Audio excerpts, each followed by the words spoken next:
Everyone, कैसे हैं आप लोग। आई होप आप सब मज़े में होंगे और पढ़ाई कर रहे होंगे।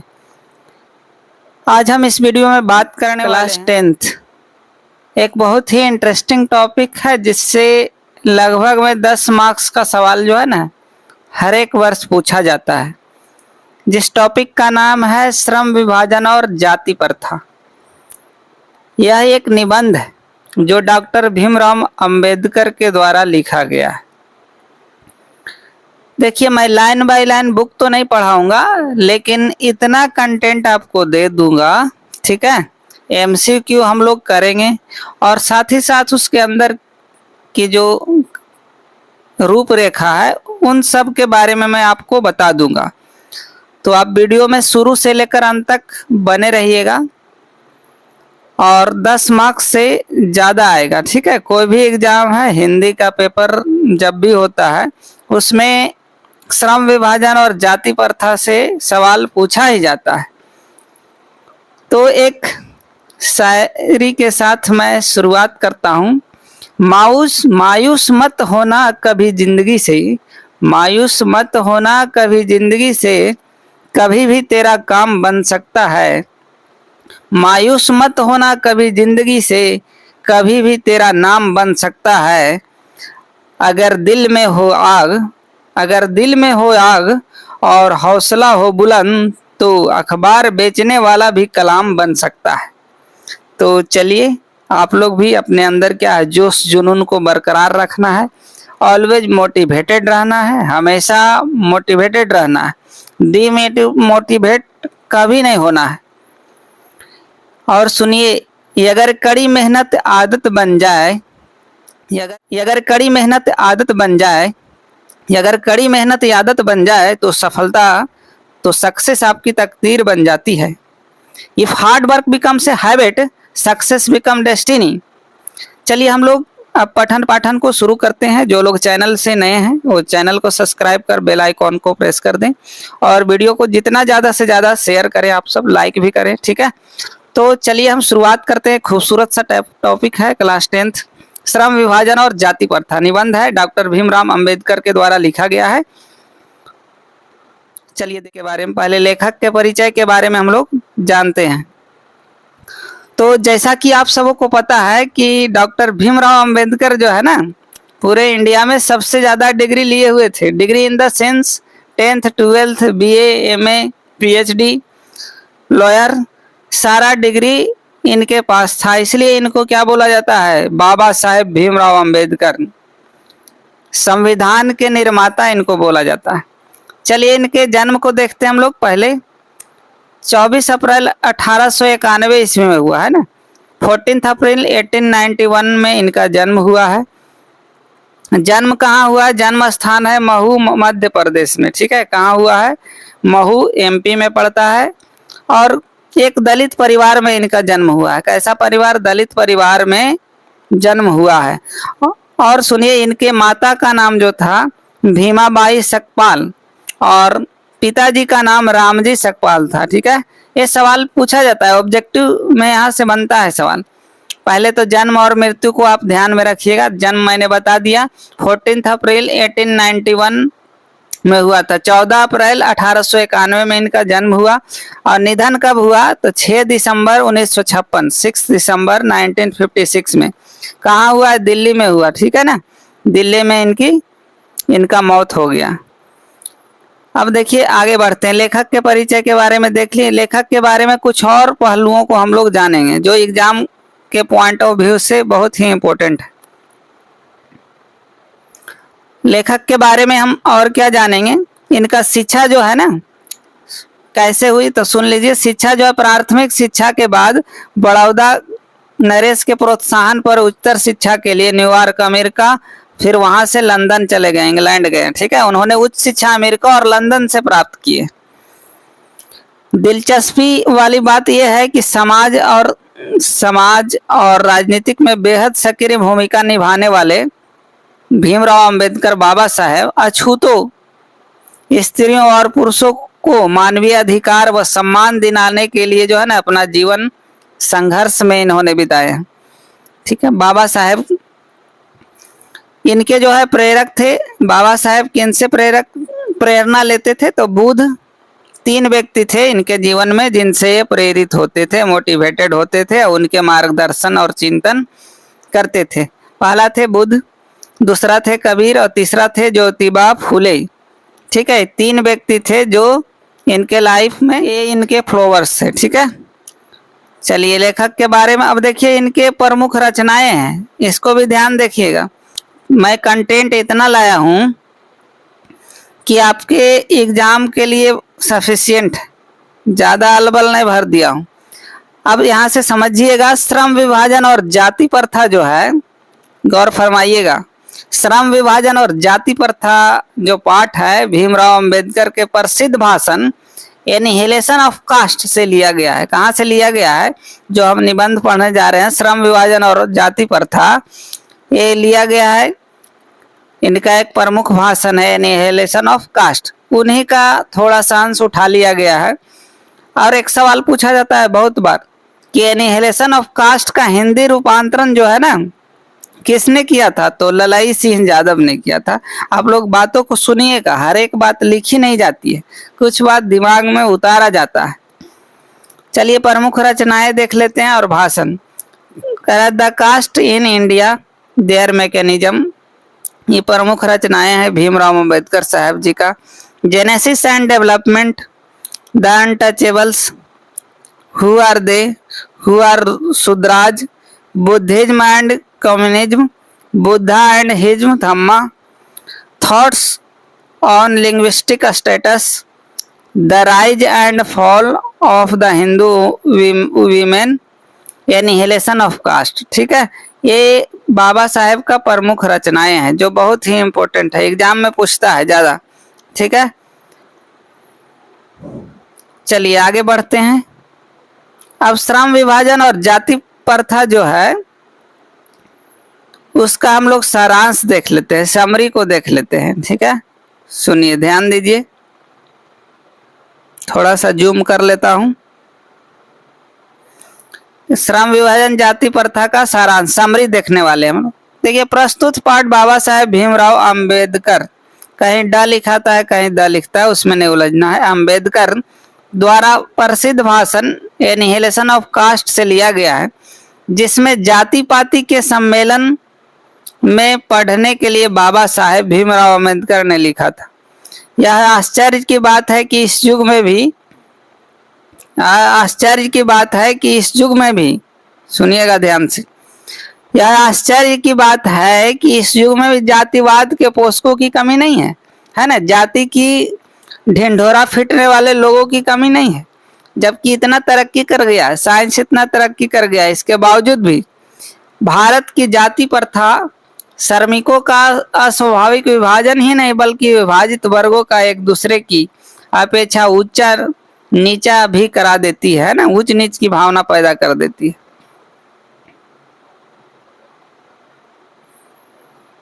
जो विश्व में के किसी समाज में नहीं मिलता है ना, यह केवल जो है जातीयता का प्रचार केवल भारत में ही आपको मिलेगा। कह रहा है भारत में बेरोजगारी का सबसे बड़ा कारण जाति प्रथा है। क्या है? जाति प्रथा। जिस दिन जाति प्रथा खत्म हो जाएगी उस दिन भारत से बेरोजगारी खत्म हो जाएगी। भारतीय समाज में, ध्यान से सुनिएगा आप, भारतीय समाज में जाति का बहुत महत्वपूर्ण माना जाता है, क्योंकि आप बचपन में पेशा के कुशल हो या ना हो, उसमें रुचि हो या ना हो, लेकिन वही करना आवश्यक होता है, चाहे वह भूखे क्यों न मर जाए। कहने का मतलब हो गया क्या, समझिएगा कि आप जिस परिवार में जन्म लेते हैं, जैसे आप कारपेंटर में, बढ़ई में जन्म लेते हैं, तो आपका ऐसा हमारा समाज है कि आप बढ़े हैं तो आप लकड़ी फकड़ी वाला ही काम करिए। ठीक है, जो लोग गवाला है वो दूध ही बेचेगा, ऐसा हमारी रूढ़िवादिता है, परंपरा है, जो कि सरासर एकदम गलत है। इससे हम लोग को जाति पाति ऊपर उठकर समाज के लिए कुछ अच्छे कार्यों को करना चाहिए। पाए होंगे। चलिए अब एमसीक्यू का तांडव देखते हैं, तो हल्का मचा देंगे हम लोग, है ना।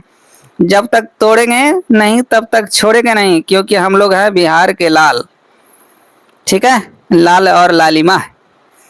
चलिए हम लोग एमसीक्यू देख लेते हैं। तो सारांश आप सबों को समझ में आ गया होगा, कोई दिक्कत आई होप नहीं हो रही होगी। अब हम लोग क्वेश्चंस करेंगे। आप लोग रेडी हैं क्वेश्चन के लिए? आई होप आप सब रेडी होंगे। चलिए, श्रम विभाजन और जाति प्रथा के लेखक कौन है? पहला सवाल तो भीमराव अंबेडकर साहब जी हैं। कौन है? भीमराव अंबेडकर साहब। दूसरा सवाल है, बाबा साहेब भीमराव अंबेडकर जन्म किस परिवार में हुआ है? तो मैंने अभी बताया, दलित परिवार में। आगे देखिए, हु आर सुद्राज किनकी रचना है? तो डॉक्टर भीमराव अंबेडकर की रचना है। चलिए, तीसरा सवाल हो गया। चौथा सवाल देखते हैं हम लोग। आप लोग एकदम पोल करिए, है ना, कॉपी कलम लेके बैठिए और बनाइए, देखिए कितना सही हो रहा है आपका। बाबा साहेब अंबेडकर का चिंतन एवं रचनात्मकता के प्रेरक व्यक्ति कौन थे? देखिए, मैंने अभी बताया था 3 व्यक्ति, बुद्ध, कबीर, ज्योतिबा फुले। तो ऑप्शन हो गया डी, इनमें से सभी। अगला सवाल 5वां देखिए, डॉक्टर भीम राव अंबेडकर का जन्म कहाँ हुआ था? महू एमपी में, मध्य प्रदेश, महू मध्य प्रदेश में। छठा सवाल देखिए, भारतीय संविधान का निर्माता किसे कहा जाता है? डॉक्टर भीमराव अंबेडकर को, मैंने अभी बताया। जाति प्रथा में, भारत में जाति प्रथा का मुख्य कारण क्या है? बेरोजगारी, अभी मैंने बताया था। चलिए अगला 8वां सवाल देखते हैं, जो आपके स्क्रीन पे दिया गया है। 8वां सवाल देखा जाए, जाति प्रथा स्वाभाविक विभाजन नहीं है, क्यों? क्योंकि रुचि पर आधारित नहीं होने के कारण, है ना, बी ऑप्शन सही हो गया इसका। मानव मुक्ति के पुरोध किसे कहा जाता है? तो भीमराव अंबेडकर को कहा जाता है। डॉक्टर भीमराव अंबेडकर का जन्म कब हुआ? मैंने बताया अभी 14 अप्रैल 1891 को, यानी डी ऑप्शन सही है आपका। चलिए अब अगला सवाल चलते हैं हम लोग, 11वां सवाल, है ना, 11वां सवाल देखते हैं।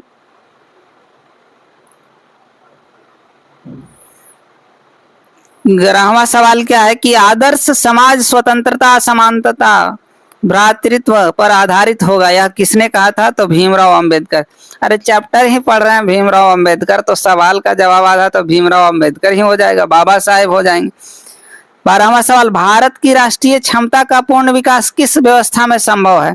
समाजवादी व्यवस्था में। कौन सी व्यवस्था में? समाजवादी व्यवस्था में। चलिए अगला सवाल हम लोग देखते हैं। 13वां सवाल आपके स्क्रीन पे यूं रहा, डॉक्टर भीमराव अंबेडकर ने किस प्रथा को आर्थिक पहलू से खतरनाक माना है? जाति प्रथा को। किसको?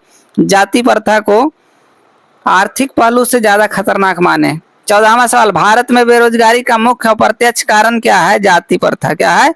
जाति प्रथा।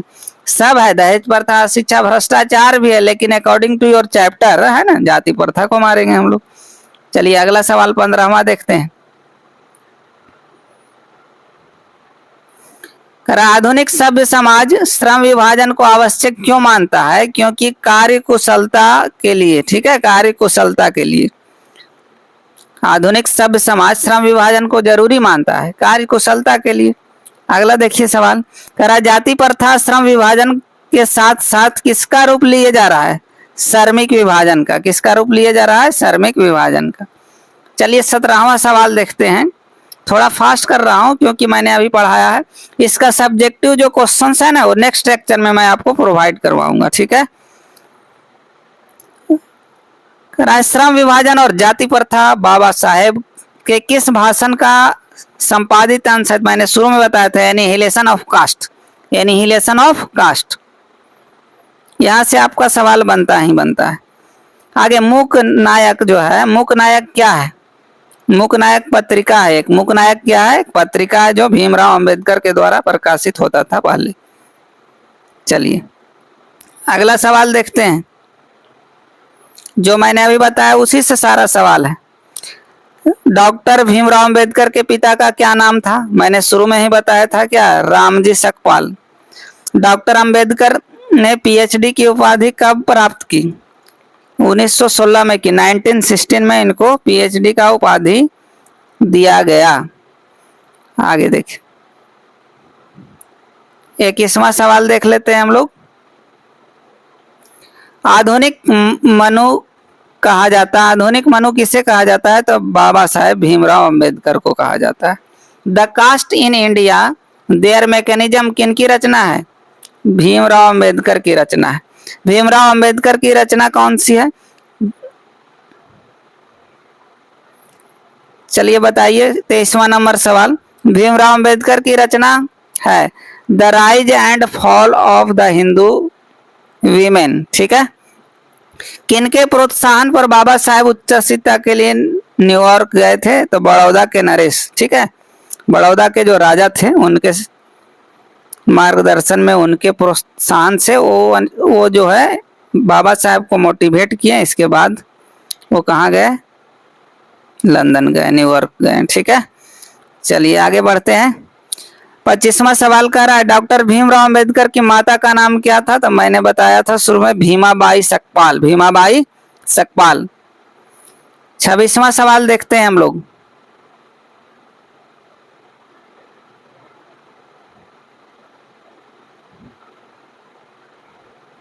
छब्बीसवां सवाल है जाति प्रथा किस प्रकार का श्रम विभाजन है, तो अस्वाभाविक है। 27वां सवाल देखिए, जाति प्रथा के अनुसार श्रम विभाजन का आधार है पैतृक पेशा का आधार, है ना, अभी मैंने एग्जाम्पल दिया था आपको। 28वां सवाल देखिए, कह रहा है बुद्धा एंड हिज थम्मा के लेखक कौन है, तो भीमराव अंबेडकर साहब है।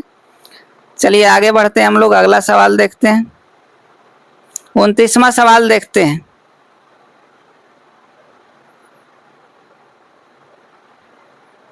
उनतीसवां सवाल क्या है, श्रम विभाजन और जाति प्रथा शीर्षक किनके द्वारा हिंदी में रूपांतरित किया गया, अभी मैंने बताया था, ललाई सिंह यादव के द्वारा।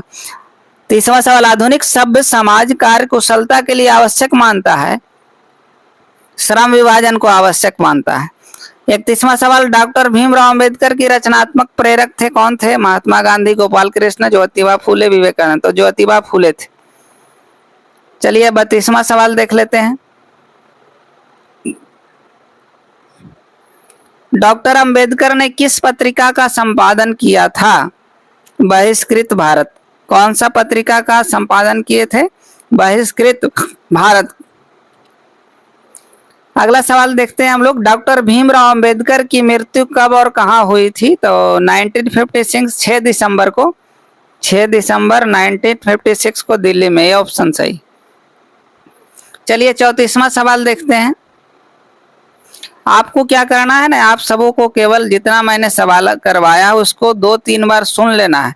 डॉक्टर अंबेडकर का वाङ्मय हिंदी में कितने खंडों में प्रकाशित हुआ, ये भी आई सवाल है। 21 खंडों में। ठीक, 21 शुभ नंबर भी है तो 21 खंडों में। लेखक की दृष्टि में आदर्श समाज कैसा होना चाहिए, जिसमें स्वतंत्रता, समानता, भातृत्व की भावना हो, उसे हम लोग क्या कहते हैं, आदर्श समाज कहते हैं। चलिए अगला 36वां सवाल देखते हैं। लेखक की दृष्टि में विडंबना की बात क्या है, लेखक की दृष्टि में विडंबना की बात क्या है, यही बात है कि जातिवाद के पोषकों की कमी नहीं है।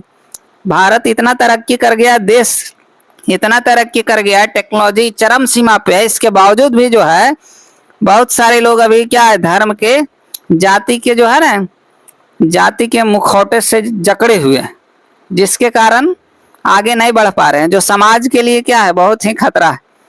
तो आई होप आप चीज़ों को समझ पाए होंगे, कोई दिक्कत नहीं हुई होगी।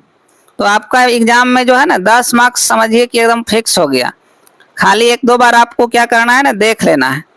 तो आई होप आप चीज़ों को समझ पाए होंगे। कह रहा है कि एवरीथिंग इज पॉसिबल बट सोच पॉजिटिव होनी चाहिए।